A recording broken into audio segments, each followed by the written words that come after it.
गणेशाय नमः। ओम नमः शिवाय। स्वागत है दोस्तों आपका मेरे चैनल पर और मैं हूं आचार्य दिव्या। आज मैं लेकर आई हूं धनु राशि वालों के लिए दिसंबर 2022 का राशिफल। जी हाँ, धनु राशि के जातकों के लिए दिसंबर का जो ये महीना है काफी अच्छा रहने वाला है। देखिए, देव गुरु बृहस्पति की कृपा से आपके अनेक काम बनेंगे, जिससे आपके चेहरे पर राहत और संतुष्टि दिखाई देगी और आप अपने काम जो करेंगे पूरे मनोबल से करेंगे। इस महीने काफी आपके सपने और इच्छाएं पूरी होती दिखाई दे रही हैं। तो शुरुआत करते हैं आपके कार्य क्षेत्र से। करियर के दृष्टिकोण से देखें तो ये महीना काफी अनुकूल रहने वाला है आपके लिए। आपके चतुर्थ भाव में बैठे देव गुरु बृहस्पति, जो कि अपनी पूर्ण दृष्टि से दशम भाव को देख रहे हैं, जिससे आपके करियर में आपको काफी उच्च और अच्छे परिणाम दिखाई दे रहे हैं। और दशम भाव के स्वामी बुध द्वादश भाव में होने के कारण इस महीने की शुरुआत में आपको ज्यादा प्रयास तो करने पड़ेंगे, लेकिन आपके काम बन जाएंगे। हो सकता है आपको विदेश में जाने का मौका भी मिले। तो दिसंबर 5 के बाद आपको विदेश के ऑफर भी आएंगे और आपको अपनी नौकरी के ऊपर ज्यादा ध्यान देना पड़ेगा। आप देखेंगे कि आपकी नौकरी में ऐसा क्या हो रहा है जिससे आपको डायरेक्ट लाभ नहीं मिल रहा है। यदि कोई समस्या है तो आप उसको दुरुस्त करिए, तो नौकरी में आपकी स्थिति अपने आप अच्छी हो जाएगी। 16 दिसंबर के बाद जब सूर्यदेव आपकी राशि में प्रवेश करेंगे, वो आपके भाग्य के स्वामी भी हैं, तो इसकी वजह से आपका भाग्य भी उच्च व प्रबल होगा, आपका भाग्य भी अच्छा होगा और आपको नौकरी में प्रमोशंस के ऑफर आएंगे। आपके मान सम्मान में बढ़ोतरी होगी।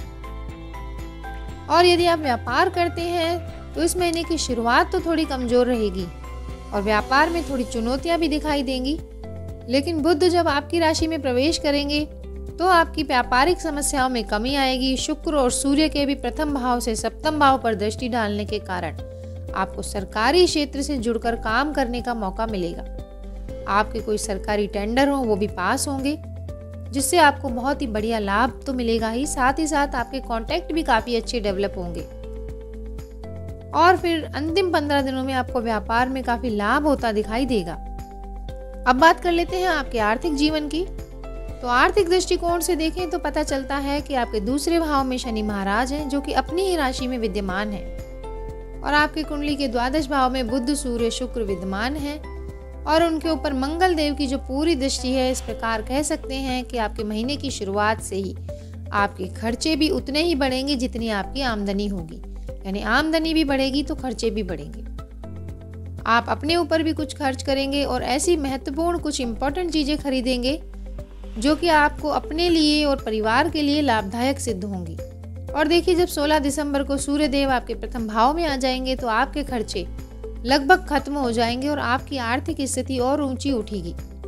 और यदि आप व्यापार करते हैं तो सरकार से जो आपको लाभ होगा उससे आपकी आर्थिक स्थिति काफी अच्छी होगी। और महीने के अंतिम 15 दिनों में कोई ऐसा बड़ा लाभ होता दिखाई दे रहा है जिसके लिए कहें कि ये महीना आपके लिए पूरे 12 महीनों में सर्वश्रेष्ठ साबित होगा। यानी ये महीना खत्म होते होते आपकी आर्थिक स्थिति को काफी ऊंचा उठाकर जाएगा। तो इस महीने से और अधिक लाभ प्राप्त करने के लिए आप वीडियो के अंत में बताए गए उपाय कर लीजिएगा, जिससे आपको इस महीने से लाभ ही लाभ प्राप्त हो और जो थोड़े बहुत कष्ट हैं वो ना मिले। तो स्वास्थ्य की बात कर लेते हैं। आपके स्वास्थ्य की बात करें तो आपके राशि स्वामी के केंद्र भाव में होने से स्वास्थ्य वैसे तो आपका मजबूत रहेगा और आपकी इम्यूनिटी भी अच्छी होगी। लेकिन जो मंगल वक्री अवस्था में छठे भाव में है तो आपको कोई चोट लग सकती है या फिर छोटी मोटी कोई सर्जरी करवा सकते हैं ये मंगल देव, या फिर आपको वाहन चलाते समय पूरी सावधानी रखनी चाहिए, नहीं तो आपकी दुर्घटना के संकेत भी दिखाई दे रहे हैं। लेकिन घबराइए नहीं, ये दुर्घटना इस तरह से नहीं होगी कि आपके जीवन मरण की संभावना बन जाए। ये दुर्घटना इस तरह से होगी जिससे खतरा आपको बस मात्र छू कर जाएगा। आपको तेज बुखार, इसका भी ध्यान रखना पड़ेगा, और पित्त प्रकृति के रोग भी आपके इस महीने बढ़ सकते हैं। तो आपको इस पूरे महीने अपनी हेल्थ का ध्यान रखना चाहिए, डॉक्टर की सलाह लेनी चाहिए और भोजन आपको समय पर करना चाहिए। योग और प्राणायाम तो जरूर करें, लेकिन आपको अनावश्यक रिस्क नहीं लेनी चाहिए। यानी वाहन चलाते समय काफी सावधानी रखनी चाहिए। अनावश्यक आप भीड़ भरे इलाकों में न जाएं, हाईवेज पर न जाएं, इस चीज का आप ध्यान रखें। अब बात कर लेते हैं आपके प्रेम और वैवाहिक जीवन की। तो यदि आपके प्रेमी जीवन की देखा जाए तो राहु महाराज जो पंचम भाव में उपस्थित हैं, आपको प्यार के मामले में बेपरवाह बना रहे हैं। यानी कि आप अपने प्यार पर ही ध्यान देंगे, आपको अपने प्यार के सामने किसी और व्यक्ति की परवाह नहीं रहेगी।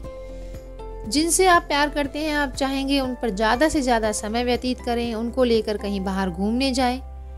तो आप दोनों के बीच दूरियां तो मिटेंगी ही और आप इस प्यार में दुनिया से बेपरवाह और बेखबर हो जाएंगे। अचानक से आपका प्यार परवान चढ़ेगा। ऐसे में आपको किसी दूसरे व्यक्ति की परवाह भी नहीं रहेगी। तो आपको इस दौरान काफ़ी मर्यादित यानी बैलेंस आचरण करने की सलाह दी जाती है। आपको अपने प्रेमी और प्रेमिका के साथ मर्यादित व्यवहार करना है, नहीं तो आपके चरित्र पर दाग लगने की संभावना भी दिखाई दे रही है। क्योंकि दशम भाव में बुध शुक्र के साथ सूर्य और मंगल का प्रभाव भी है और आप किसी गलत दिशा में आगे बढ़ सकते हैं, ऐसे आपके संकेत दिखाई दे रहे हैं। तो मान हानि का सामना भी आपको करना पड़ सकता है। तो ऐसे में आप अपने रिश्ते को प्रेम से भरा बनाए रखने के लिए मर्यादित रखिए। आपको सुख और प्रेम की तो प्राप्ति होगी, पर मर्यादा भंग नहीं होने दीजिए, इस बात का पूरी तरह से ध्यान रखिए। और यदि बात करें विवाहित लोगों की, तो आपकी कुंडली में जो सप्तम भाव के स्वामी बुध महाराज हैं, द्वादश भाव में शुक्र और सूर्य के साथ हैं, आपके प्रेम के बीच अतरंग संबंधों की बढ़ोतरी रहेगी। आप एक दूसरे के साथ घूमना फिरना चाहेंगे, लेकिन जीवन साथी की और आपके बीच थोड़ा से अहम का टकराव भी होता दिखाई दे रहा है। लेकिन महीने के अंतिम 15 दिनों में आप दोनों के रिश्ते में आत्मसम्मान भी आएगा, एक दूसरे के प्रति समर्पण भाव भी आएगा और आप दोनों के बीच में ये प्रेम प्यार आपको कहीं घूमने फिरने को विवश कर सकता है। आप अपने रिश्ते को एक जिम्मेदारी के रूप में लेंगे, जिससे आप खुशी खुशी अपने रिश्ते में आगे बढ़ेंगे। अब बात कर लेते हैं आपके पारिवारिक जीवन और कुटुंब जीवन की। तो देखिए, दूसरे भाव में स्वराशि के जो शनि महाराज हैं, जिसकी वजह से आप जो कुछ भी बोलेंगे साफ सुथरा स्पष्ट बोलेंगे। यानी कि आपके कुटुंब और परिवार में आप जब भी बोलेंगे, चाहे कोई विवादपूर्ण बात हो या किसी का अन्याय करना हो, तो आपकी बोली साफ होगी।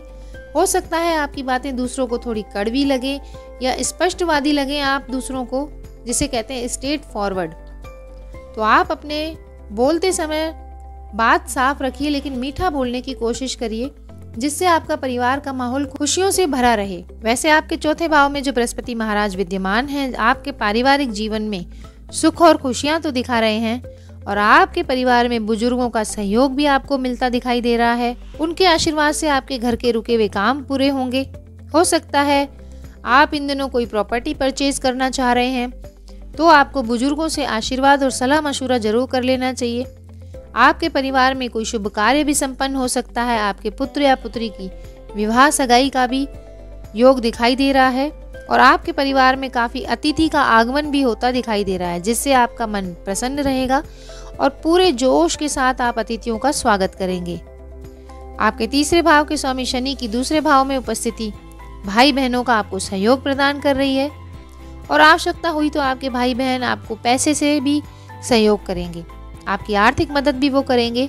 बस उनके स्वास्थ्य का आपको ध्यान रखना चाहिए। हो सकता है आपके भाई बहनों की हेल्थ में थोड़ी सी दिक्कत आ सकती है।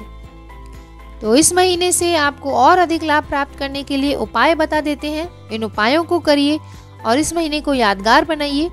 जी हाँ, मंगलवार के दिन आपको पीले रंग के कागज पर लाल रंग से श्री हनुमान चालीसा लिखकर उसका पाठ करना है। यदि आप नहीं लिख पाए तो इस तरह की हनुमान चालीसा खरीदें जिसका कागज पीला हो और लाल रंग के अक्षरों से हनुमान चालीसा उसमें लिखी हुई हो।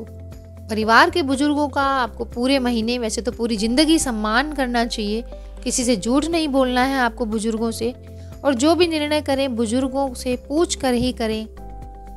बृहस्पतिवार के दिन आपको हल्दी का तिलक लगाना है। इस महीने पूरे महीने लगा लें तो और भी अच्छा है। तो ये तो था धनु राशि वालों के लिए दिसंबर महीने का राशिफल। आपको यदि 2023 का वार्षिक राशिफल सुनना है तो आप चैनल को सब्सक्राइब कर लीजिए, लाइक कर लीजिए और कमेंट में लिखिए ओम नमः शिवाय। ऐसे ही और वीडियोस के साथ फिर से मिलूंगी। तब तक नमस्कार दोस्तों।